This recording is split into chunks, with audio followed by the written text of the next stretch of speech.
Good morning, All Branch family, and welcome to our online service. We're so glad that you're able to join us. I know summer's over, but you know what? When we get back to school and all of our schedules and things, some great things are happening here at our church. One thing that we want to start off is we want to see you on a Sunday. If you're in the GTA, we have our services at 10 a.m. and we want to invite you to come and join us. So definitely come and make a day and just say, hey, you know what? I'm gonna go to church in person. It's gonna be an awesome experience, and we can't wait to meet you. As well as we have our life group launch that's happening on Sunday, September 17th. You don't want to miss out. You don't want to miss out on signing up with the life group and finding out more. And on that launch day, you're going to meet all the life groups and seeing what they do. So we encourage you, Sunday, September 17th. You don't want to miss out. We do have a service. Pastor Ken is back, and he's going to be ending his series on broken. So let's have an awesome Sunday. Enjoy going back to school. I know summer's done, but let's glorify God and have an awesome day. God bless.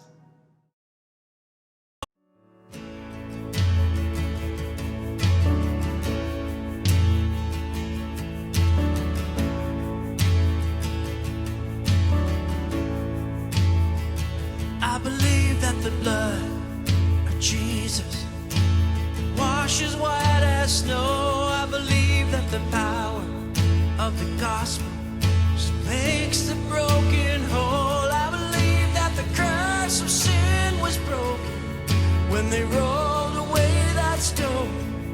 I believe, I believe, I believe. As I bow before you, Lord, I will rise in confidence. I will see your goodness, Lord, in the land I'm living in. And no matter where I go, and no matter where I've been, I will see your goodness, Lord, in the land I'm living in.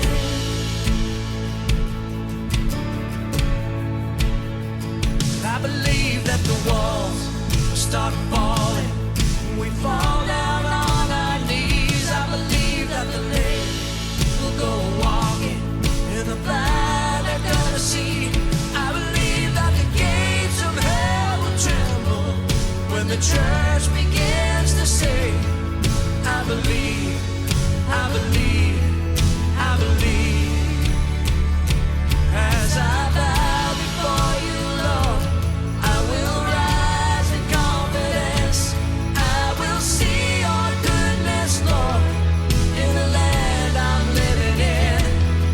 And no matter where I go, and no matter where I've been, I will see your goodness, Lord, in the land I'm living in.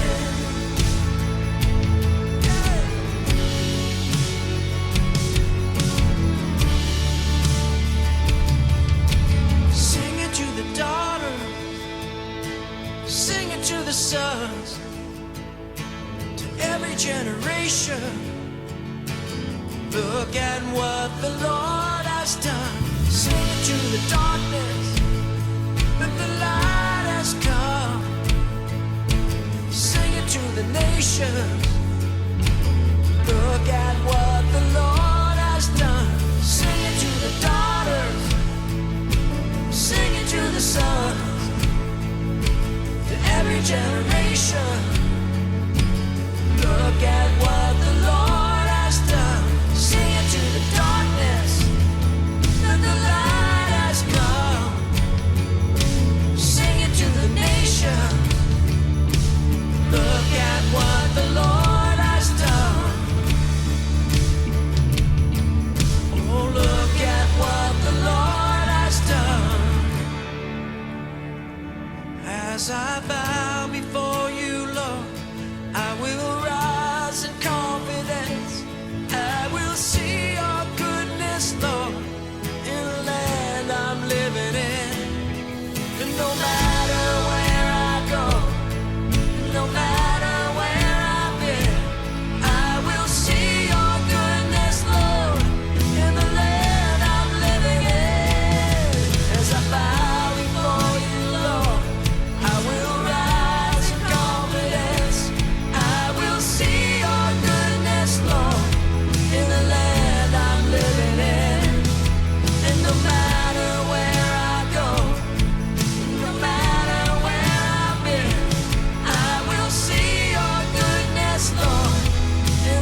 we had a dog named Skippy. He was a great dog.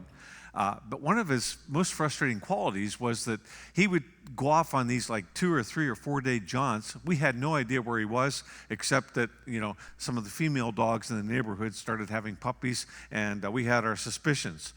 Now, Skippy's most endearing quality was the fact that he smiled. Really smiled. He bares his teeth and his gums, and the hair would tickle his nose and his ears would flatten out and he would snort, So whenever he would go off on these jaunts, we wondered maybe why was he smiling? We had some ideas about that too. Author John Ortberg tells about a friend of his who had a dog, had the same bad habit, and would take off and be gone for days. And of course, they lived in a metropolitan area, so they're concerned that this dog is going to get hit by a car. So what they did was they had an electronic perimeter set in there to kind of warn him about going out of the yard. So when they had it on the low setting, it didn't even faze him. Bam, he would be out of the yard and so on. So they kept turning it up, and he still kept leaving. So one day they had it on the highest setting, thinking, surely this will stop him. So he went up, one of his, female friends went trotting by, and he went after her, hit this perimeter, and bam, went down. And then, to their shock and surprise, got up again, kind of shook himself off, and then ran right through it. It knocked him flat again, and after a couple seconds, he got up and he went running after his friend, okay? Now, pain is intended to kind of stop us in our tracks sometimes when we're going in the wrong direction. And we learn this as kids. You touch a hot stove, you burn your finger, and you learn not to touch hot stuff. You reach out and pet somebody's dog, and you get, teeth marks in your hand or on your leg, and you learn, okay, I better not pet stray dogs. Pain says to us, you better not try that again, okay? Now, we're wired also for emotional pain and social pain. We do something dumb at a party and feel really, shamed afterwards. We think, I'm never going to do that again. We sometimes we'll kind of lay our heart on the line, for somebody that we like, and we get burnt, and we think, okay, it's going to be a long time before I talk to her again. So Jesus basically said to the people who were following him, you're thinking, okay, come on, followers, this is going to be good. This is going to be great. He said, if you're going to follow me, he says, you've got to deny yourself, take up your cross, and follow me. You try to save your life, you're going to lose it. No, that's not a very good, incentive speech, but that's what he said. In his most prominent message ever, the one that shook almost everyone who heard it, he said, God blesses those who are persecuted for doing right, for the kingdom of heaven is theirs. It sounds really strange. It's almost like an oxymoron, to put, righteousness and pain in the same sentence. You know what an oxymoron is. It's like jumbo shrimp or military intelligence, or pretty ugly, things like that. It sounds like it shouldn't be together, because it seems to us like having a good life, and righteousness and all these things should not be associated with pain, and yet it is.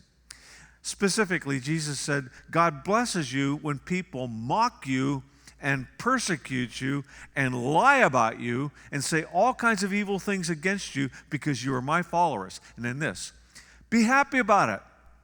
Be very glad. Now, why would we have such an odd response to somebody hassling us for doing what's right? Now, we do get hassled, right?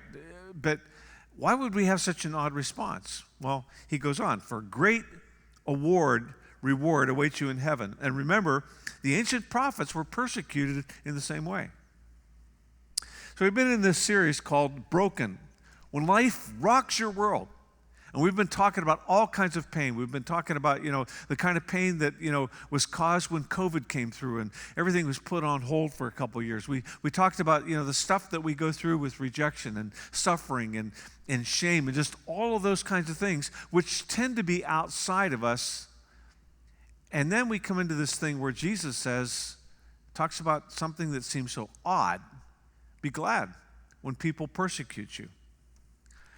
Now, why would Jesus say that it's something to be glad about when people persecute us? I don't have a clue, so let's just close in prayer. No, actually, I do have some thoughts on this, and that's what we're going to go through today. Doing the right thing, we know this. Doing the right thing for the right reason is always going to be tough. And that's just the way life works. We have a phrase for it, no pain, no gain. And I don't usually like slogans all that much, but I mean, this one's true, I know some of you take fitness very seriously, for example, and you go to the gym, you do all these things, and you look at the people that they have in the ads, and I mean, they are just ripped, their stomach muscles, like a six-pack, and their muscles are rippling all over, and of course, they grease themselves up, so it looks good in the light and so on. And you're thinking to yourself, I'd like to look just like that.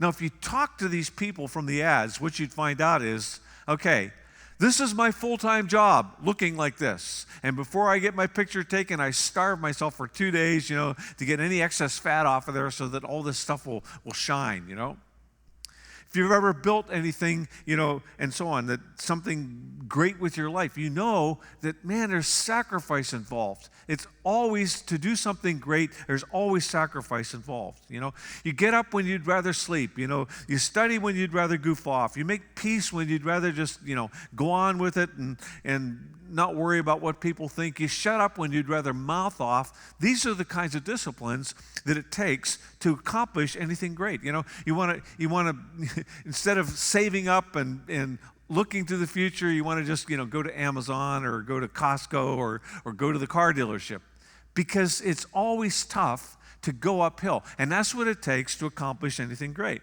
There's something about pain and doing what's right with your life is that, you either pay now or you pay later. I mean, you can say, I'm not going to worry about fitness now. I'll worry about that when I'm 60. Well, you find out that by the time you're 60, you're paying for it, okay? And you're going to continue to pay for it. It's not going to be easy. So the deal is you either pay now or pay later with interest, okay?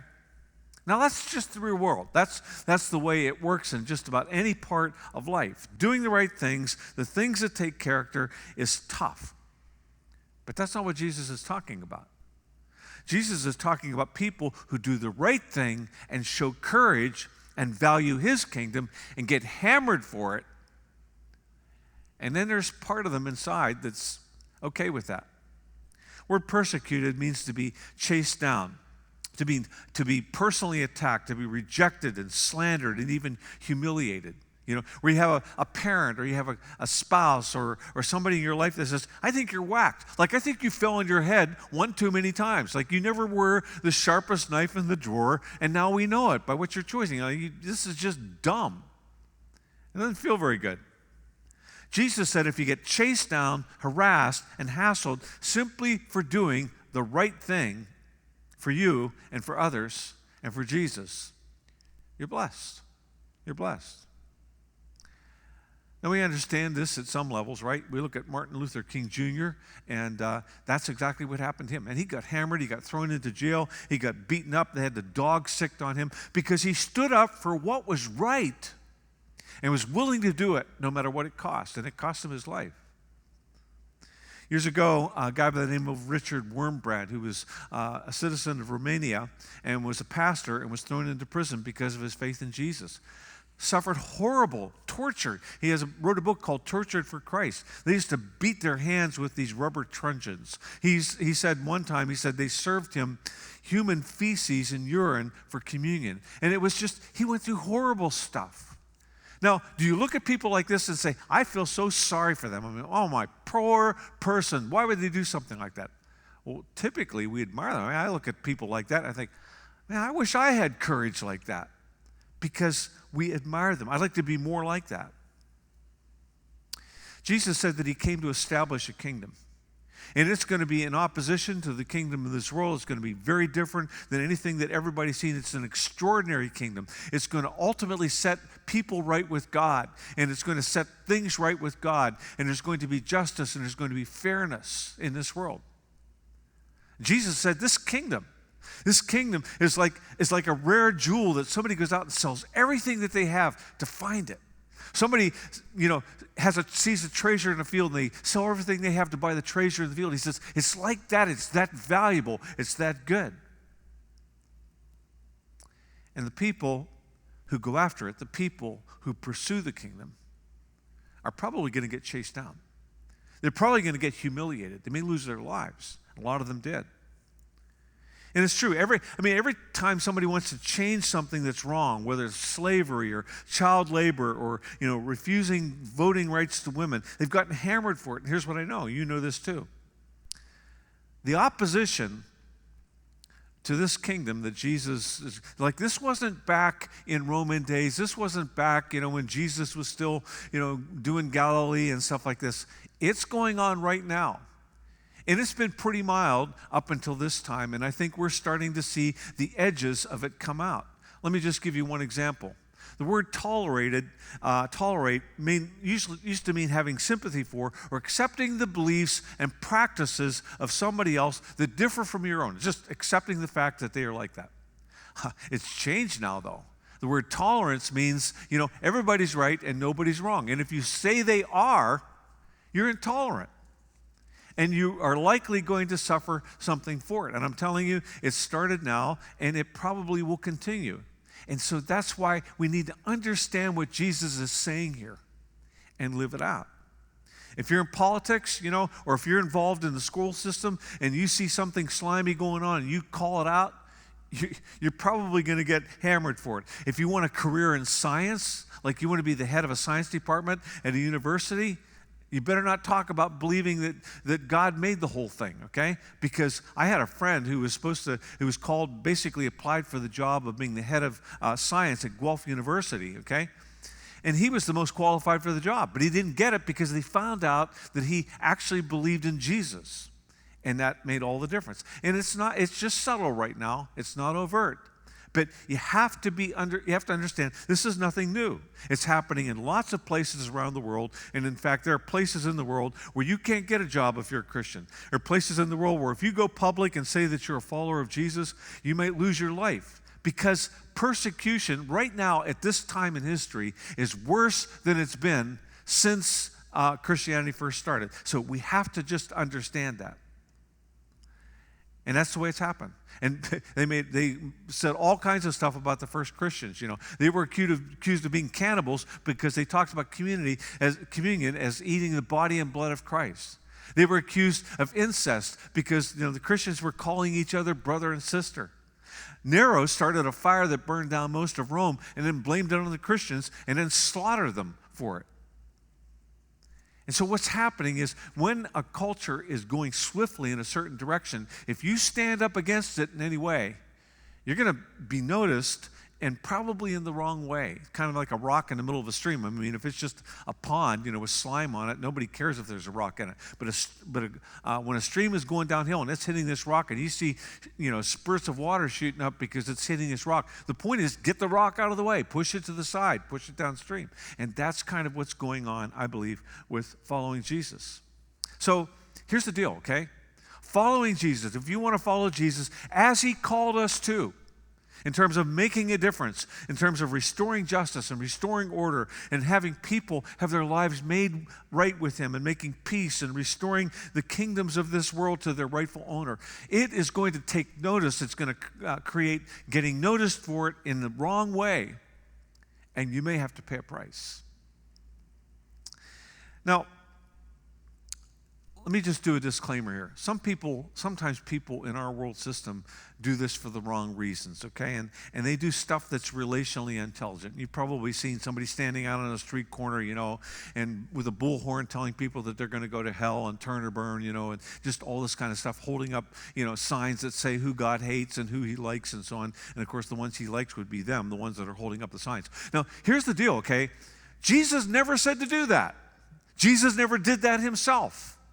And sometimes people, create all kinds of stuff like this, persecution, for doing the wrong things. They're doing things that Jesus never said to do. And, so you just have to, just want to use your head on this stuff and see what Jesus told us. He said be salt and light. Salt and light doesn't do that. Salt, flavors, light brings color to things and so on. So if you're going to follow Jesus, though, you need to do it with your eyes wide open. You need to know what's in store. So this is kind of the way it works as I see it. This is what God asks us to do. He asks us to follow his son Jesus and serve him and live with love, loving God, loving other people, and making a difference, being salt and light. That creates pain. There's going to be resistance. Like Jesus said, you're going to get slandered for it. You're going to get persecuted for it. And this means difficulty and hassle in our lives. Nobody likes difficulty and hassle. Nobody says, ooh, sign me up for that. I'd just love to have some difficulty. Just love to have somebody make fun of me. That doesn't work. So there's an aversion to that. In other words, we want to stay away from that. We are taught and we are created to stay away from pain. And so what happens sometimes, because of our fear, we start making excuses. And because of our excuses, we just drop out. So I'm just going to hide and see what happens. Now, and this is kind of what happens then, okay? We say, well, I want to follow Jesus. And then we find out there's a price tag on it. And it's a price tag that we don't necessarily want to pay. We say, I was kind of hoping for a bargain. Well, the bargain is that you get life. You get Jesus. You have the power of the Spirit working in you. You have a chance to do something great with your life and to make a difference in this world. But there's still a price tag. And that's what we're afraid of. Now, here's some interesting things about, difficulty when we go through it. First of all, did you know that planes have to turn into the wind, to actually get off the ground? That's why they do that, okay? If it's on an aircraft carrier, they will turn the whole aircraft carrier, which would be the whole airport, into the wind. So the wind is blowing. The wings are what make them lift off. Now, wind can blow things over. I mean, one day when I was out running, there was a small tornado that came through, knocked down some trees and so on. I thought maybe I was going to be Dorothy in The Wizard of Oz, But so wind can do a lot of destruction. But when you have wings, then you want to face into the wind and you can fly, you can lift off. We've talked about this in terms of, some of the things that happen when you go through difficulty. We've already talked about, the forge and so on, that when when a forge pounds steel, heats it up white hot and so on, it makes it the toughest steel that's out there. The theology of the tough stuff, basically says this, and a number of the authors in the Bible talk about this. The author of Hebrews, and we don't know for sure who wrote this, it might have been Barnabas, but it's written to people who were Jewish people, and they're thinking, we might turn back because this is getting pretty hard. And he said, really? You're going to turn back? He says this, the trouble you're in isn't punishment, it's training. The normal experience of children. At the time, discipline isn't much fun. It always feels like it's going against the grain. Later, of course, it pays off handsomely, for it's the well-trained who find themselves mature in their relationship with God. Part of the deal. James, brother of Jesus, man, he went through tough time. It was tough being the brother of Jesus, first of all, because you always have a brother who's older brother. He's always better than you are, and so on. And then he later faced it because of his faith in Jesus, and he said this, consider it a sheer gift, friends, when tests and challenges come at you from all sides. You know that under pressure, your faith life is forced into the open, and it shows its true colors. So don't try to get out of anything prematurely. Let it do its work so that you become mature and well-developed, not deficient in any way. Paul said to the Romans, and you can understand, this is all, emperor worship and stuff, and it's difficult, saying Jesus is Lord when everybody else is saying Caesar is Lord. He says, we continue to shout our praises even when we're hemmed in with troubles, because we know how troubles can develop passionate patience in us, and how patience can in turn forge the tempered steel of virtue, keeping us alert for whatever God will do next. And then Peter, who was crucified upside down for Jesus, said this, friends, when life gets really difficult, don't jump to the conclusion that God isn't on the job. Instead, be glad that you're in the very thick of what Christ experienced. This is a spiritual refining process with glory just around the corner. This is the point. Tough times are not just useless suffering. It's not just you're just going through pain for no reason. God is at work in the pain. Lori and I went through about 5 years when it was just like, if anything could go wrong, it was a really, really tough time for 5 years. And part of the result of that is what we're experiencing at the Olive Branch. And it wasn't just God looking down saying, you know what, Ken and Lori have it too easy. I think we're just going to turn up the heat, just make life difficult for a while. No, God was at work in the difficulty. He didn't create it. He was at work in it, and something good came out of it. And you may be thinking, okay, I get it. God uses tough things, to build strength and forge character, and I like Martin Luther King Jr. and what happened there and so on. But why would anybody be glad? Why would anybody be glad? And it's because God is taking what Satan intended to destroy you, and he's doing something good with it. Everyone likes greatness. It's just that, not too many people like the process of it. So the reasons why you should need to be glad is because it's some indication that you're going in the right direction. You become strong in the process. God builds quality stuff. He's building quality stuff in you, And forged steel is strong, and so is, pressure, treated bumpers and stuff that you put on cars. God ruins Satan's plans for destroying your life, and he does something good with it. You're in good company. Jesus said, prophets were treated like this. And life that we experience here is just the warm-up for what God is doing for all of eternity. Jesus, you see, is changing the history of the world. Jesus is working in something. He's building a future that lasts forever. You think about investment, there are people who do all kinds of things. They want to be a better golfer, so they'll, pay for lessons and go out and practice and stuff. Or people want to be in good health, and so they'll go out running, doing things like that. People will set aside money that they could spend on lots of fun stuff, and they say, I'm going to save for the future. People build companies, and it takes a lot out of them, takes a lot of money. Why do they do it? It's because the future is worth it. And the point is, you want to take Jesus' investment advice. He says, you're going to want to invest in this kingdom. You can't just throw your leftovers at it, or you're not going to have what you really want. He is changing the history of the world. And he said that the wise investors will put his kingdom first. The wise investors will put his kingdom first. And that's the question you see that you have. This is the reality check. Do I really believe that? Do I really believe it enough to invest my life in what he's up to? And the question you have to ask is, what is my altimeter set at? We had, when we lived in Emporium, which is this little town in Pennsylvania, which was, nestled down in the mountains, there was an airport at the top of this one mountain. And so found out that a plane with all of its passengers had flown right through the woods into the rocks on the side of the mountain. And when they began to look at why he did this, why would somebody fly into the side of a mountain, they found out that his altimeter was set 1,000 feet too low. Think about that, 1,000 feet too low. And he went right into the side of the mountain. What are you aiming at? See, that's the big deal. What are you aiming for? What is your altimeter set at? Are you aiming for the grave, and you're just going to try and stuff as much as you can into your life, until you hit the grave? I mean, you survive till you die. I mean, is that your philosophy?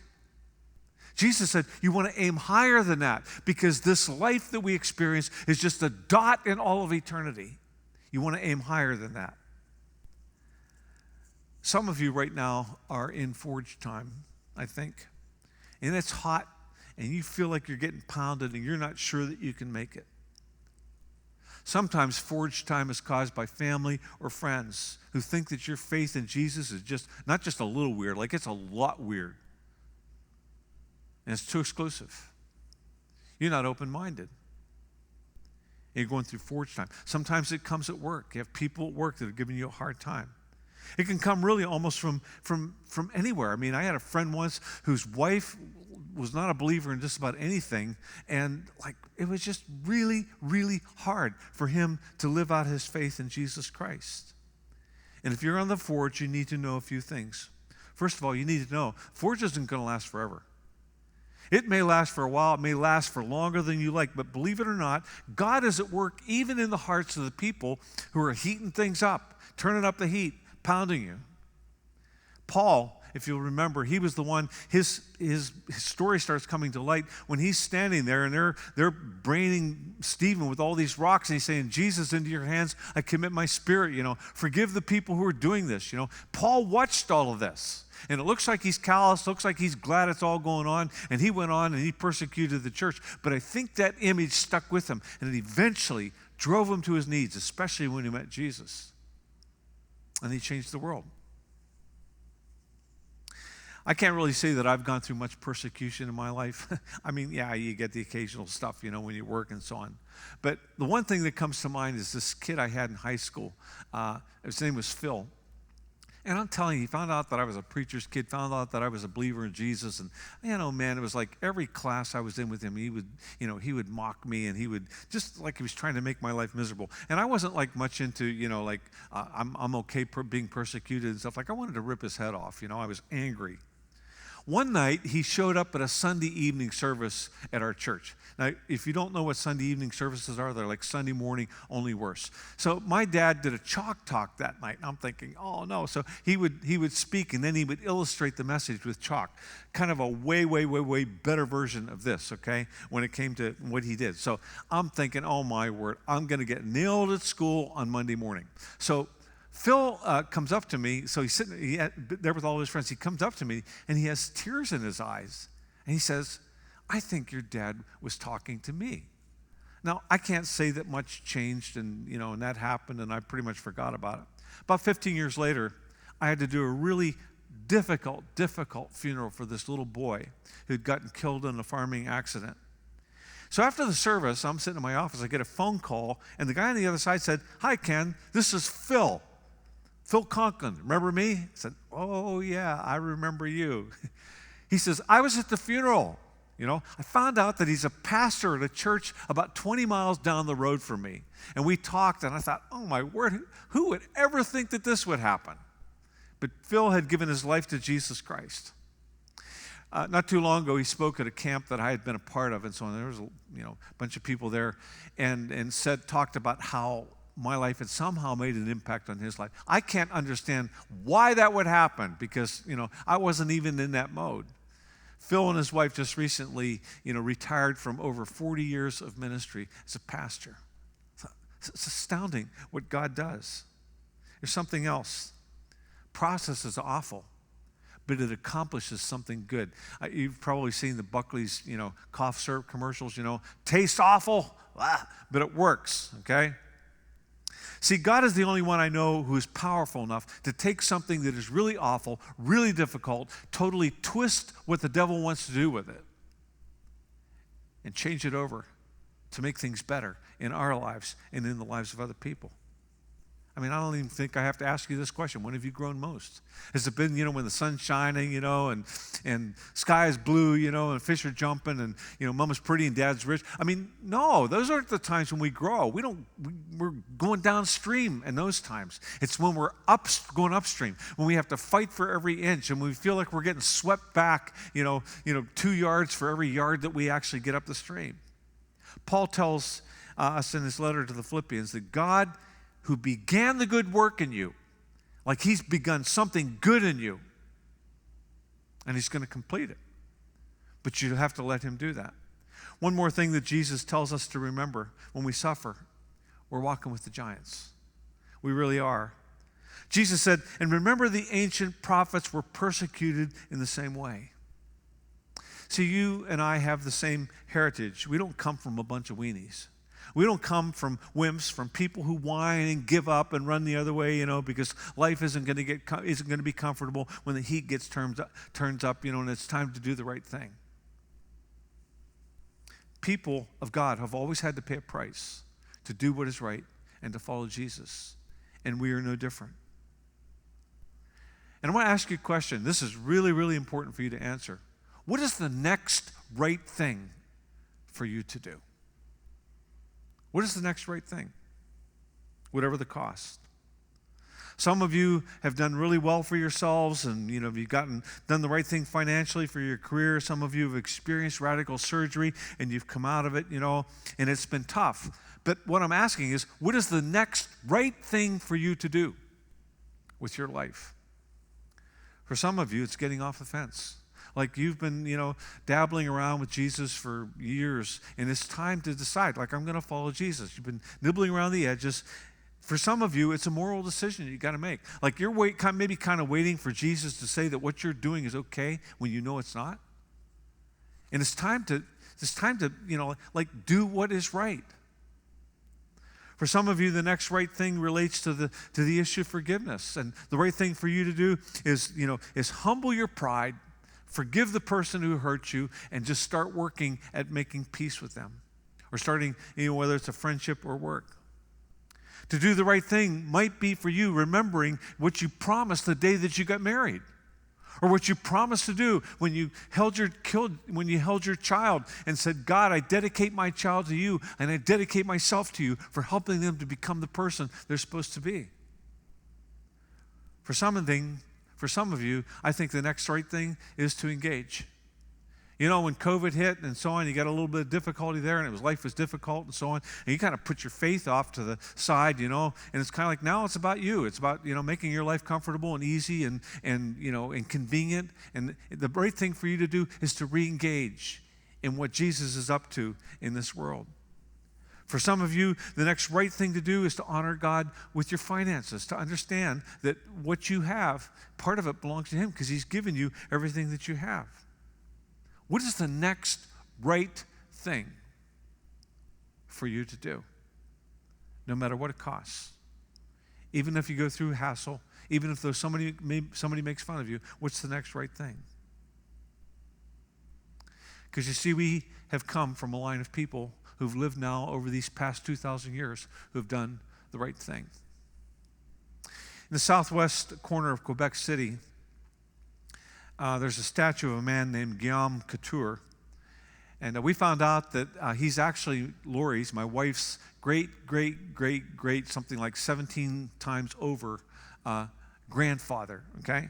So he came over from Normandy in 1640, and he came as a lay missionary serving under the Jesuit missionaries who were reaching out to the indigenous people of that area. First, he worked with the Huron people, and then when he was making a trip with the Hurons, going back to one of their stations and so on, they were attacked by an Iroquois band of warriors. So they captured Guillaume and tortured him. They pulled out his fingernails. One of them, tried to cut off one of his fingers and so on, and it didn't work, so the chief grabbed it and pulled it right out of the socket, pulled it off. He went through all kinds of stuff. He was actually the slave of a family for 3 years.